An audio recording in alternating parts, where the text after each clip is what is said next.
The Detroit news stations, WWJ and WWJ FM, Detroit.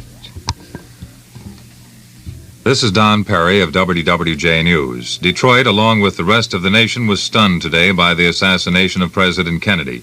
There is an air of disbelief, even now, several hours after the tragic news came from Dallas, Texas. The big and the little mourn the death of Mr. Kennedy, who started his campaign for the nation's highest office right here in Detroit in 1960.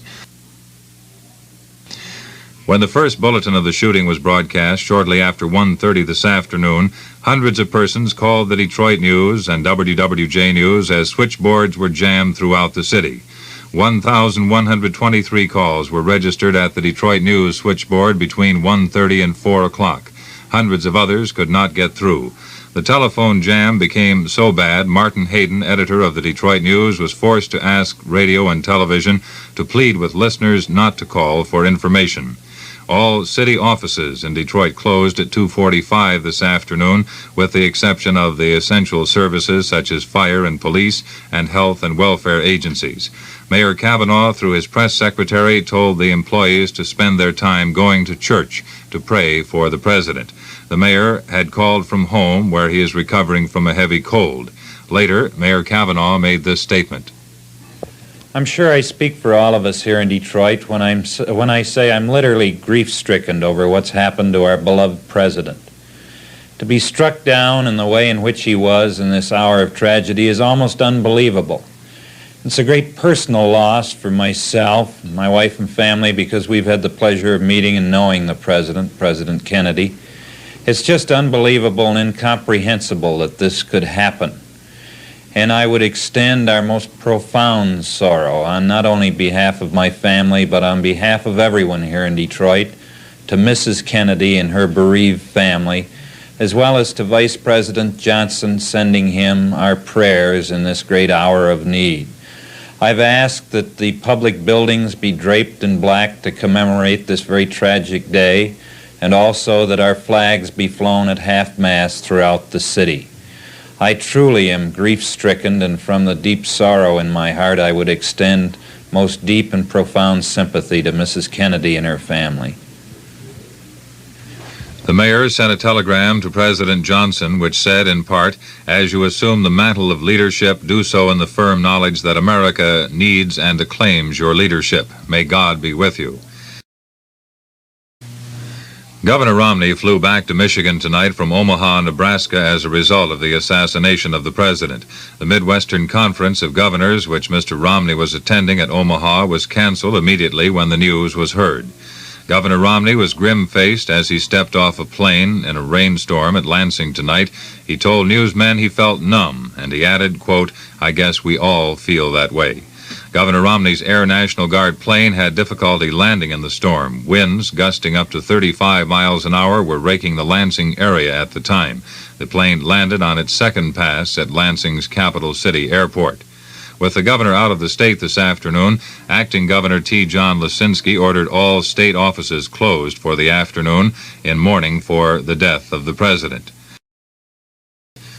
Religious leaders of all faiths deplored the assassination. The Most Reverend Bishop Henry Donnelly of the Roman Catholic Archdiocese of Detroit scheduled a Mass at Blessed Sacrament Cathedral for 11 o'clock tomorrow morning. Leaders of all faiths urge prayers for Mr. Kennedy. There were numerous cancellations and reschedulings of public events around the Detroit area tonight. The Ice Follies canceled this evening's performance at Olympia Stadium. Those holding tickets for tonight's show may use them at either of two performances on Saturday or Sunday. The New York Opera Company performance of La Boheme at Masonic Temple Auditorium was rescheduled for December 8th. The Mercy College concert at Ford Auditorium was canceled and rescheduled at a later date to be announced. The Midwest Photo Show at the Light Guard Armory canceled the entertainment part of tonight's program, but Saturday and Sunday's programs will go on as scheduled. The Jefferson PTA and Wyandotte announced that tonight's show will be rescheduled to Monday night. Tomorrow night's performance will be held. The Fisher Theater canceled tonight's performance. Tomorrow afternoon and tomorrow evening's performances will go on as usual. The Birmingham Public Schools canceled this evening's activities, and the Armenian Cultural Center also canceled its activities tonight. The Morton Silverman Post of the Jewish War Veterans announced cancellation of their affair for Saturday night. The Wayne County Democratic Women's Day, scheduled for tomorrow at the Lee Plaza Hotel in Detroit, also has been canceled. The Detroit Federation of Teachers has postponed the scheduled demonstration march on the Detroit Board of Education on Tuesday. Big Ten Commissioner Bill Reed announced that the game will go on as scheduled between Michigan State and Illinois.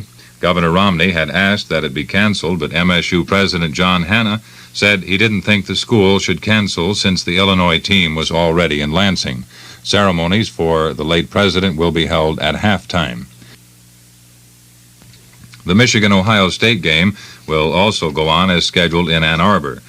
2 games were canceled, the Purdue-Indiana game and the Wisconsin-Minnesota contest. In pro basketball, tonight's game at Cincinnati with Detroit and Cincinnati was called off.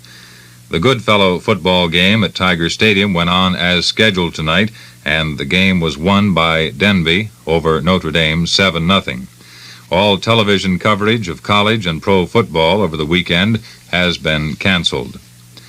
There were these further observations on the reaction to the president's death. At the Conference on Arms and Disarmament at Rackham Memorial Building, there were an estimated 300 persons in the audience today. Somehow, word that the president had been assassinated became known in the rear of the room, but it flowed through to the front like an electric impulse. It reached the platform where the sad announcement was made.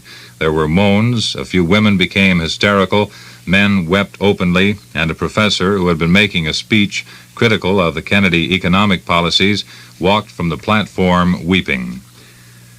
All flags on Detroit's city buildings were lowered to half-mast. Black mourning cloth was draped around the Spirit of Detroit statue in front of the city-county building, and mourning wreaths were placed at the building's 4 entrances. No words can describe the shock of this day, unless they might be the 4 words that went up this afternoon on a sign along the expressway. In God we trust. This is Don Perry, WWJ News. Now back to NBC.